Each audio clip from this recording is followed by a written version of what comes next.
Have you ever asked yourself this simple but powerful question? Why is it so difficult to think in English? Even when you know some English words, even when you understand English when you listen, but when you try to think and speak, your mind goes completely blank. Have you ever felt that heavy silence in your head when you want to say something but no words come? Yes, my friend. This is one of the most common problems for English learners all around the world, and today in this Calm podcast, I want to take you on a journey, a soft, slow, but powerful journey to discover how you can practice thinking in English at A2 level, in very simple ways, in natural ways, in ways that make you feel free, not stressed, because learning English should never be a punishment. It should be a door. A beautiful door to connect with people, to express yourself, to understand the world, and to grow your own confidence. So let me ask you, do you want to speak English with more confidence? Do you want to improve your communication step by step? Do you want to stop translating from your native language in your head and start thinking directly in English? If yes, then stay with me, because this podcast from my channel Unlocked English Fluency is going to give you not just tips, but also the mindset, the courage, and the energy you need. And my name is Mourise. I am so happy to be your guide today.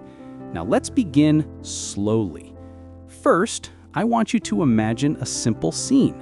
You wake up in the morning, you look outside the window, you see the sun, the sky, maybe some birds. Now, instead of saying these things in your native language, try to softly whisper to yourself in English. The sun is shining. The sky is blue. The birds are singing. This is not just practice, this is training your brain to connect daily life with English words. And the more you do it, the more natural it becomes. Now, maybe you are thinking, but Mourise, my English is too small. My vocabulary is too short. I don't know enough words. How can I think in English with such limited knowledge? My friend, let me tell you something very important. You do not need big, difficult words to think in English. You only need small, simple, useful words. Even words like eat, go, sit, happy, good can help you start your English thinking journey. Remember, even native children use simple words when they begin, and they still communicate. So do not wait until you are perfect, because perfection is not the goal. Practice is the goal. Step by step, day by day, you can improve, and every small practice builds your fluency. Let me pause here and breathe, because I want you to feel calm. I want you to feel safe, because when you feel safe, learning becomes easier.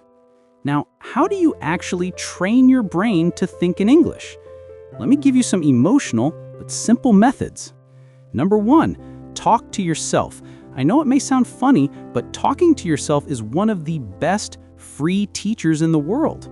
When you are alone in your room, describe what you see. Describe what you do. Like, I am drinking water. I am opening the door. I am writing in my notebook. This is very powerful because your brain starts connecting actions with English words. And slowly it becomes natural. Number 2, ask yourself small questions in English, like, what do I want to eat? What should I do now? Where do I want to go? Even if you answer with simple words, it is okay, because you are training your brain to make English your first language of thought. Number 3, use your feelings. If you are happy, say, I am happy. If you are sad, say, I feel sad. If you are excited, say, I feel excited. Connect your emotions with English words, because when you connect emotion with language, the brain remembers faster.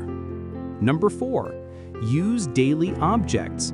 For example, if you are holding a pen, say, this is a pen. If you are holding your phone, say, this is my phone. Very simple, very natural, but very effective.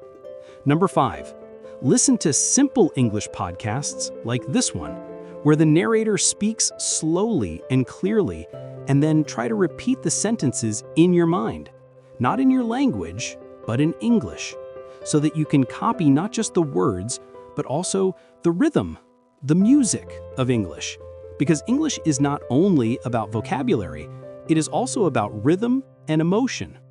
Now, maybe you ask me, Mourise, what if I make mistakes when I think in English? What if my grammar is not correct? What if people laugh at me? My friend, mistakes are not your enemy. Mistakes are your teacher. Every mistake you make is a small lesson. And if you never make mistakes, you will never learn. So accept mistakes with love. Accept them with courage.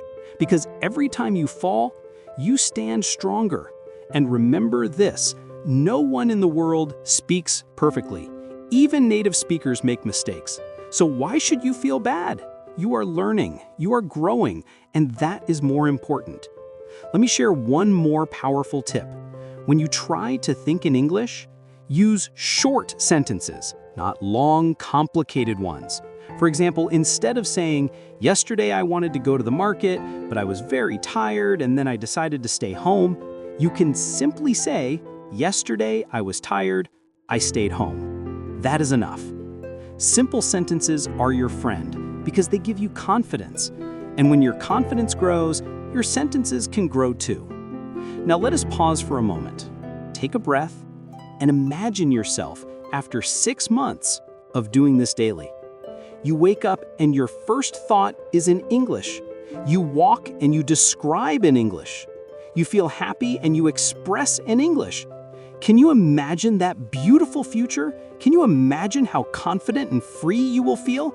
Yes, my friend, this is possible, but only if you start today with small steps, with daily practice, because fluency is not one big jump. It is many small steps, and every day you are closer. So let me encourage you, please do not stop. Please do not give up, because your English journey is not just about language, it is about building a new life. Now I want to ask you, what is the first small action you can do today to practice thinking in English? Is it talking to yourself? Is it describing your morning? Is it connecting with your emotions? I would love to hear from you. Please share your answer in the comments below, because when you write, you also practice. And when you share, you connect with me and with others. And before I close, let me remind you kindly, if you enjoyed this podcast, if you learned something useful today, please subscribe to my channel, Unlocked English Fluency. Click the bell icon so you never miss a new episode, and like this video, because your support helps me continue, and it gives me energy to create more calm and helpful podcasts for you. And I will ask you once more with love, please subscribe, please comment, and please like, because together we are not just learning English, we are building confidence, courage, and community. Thank you so much for listening. I am Mourise, and I will see you in the next podcast. But before you go, tell me in the comments, do you already try to think in English? Or will you start today? I am waiting for your answer. Take care, my friend. Keep practicing and keep believing in yourself.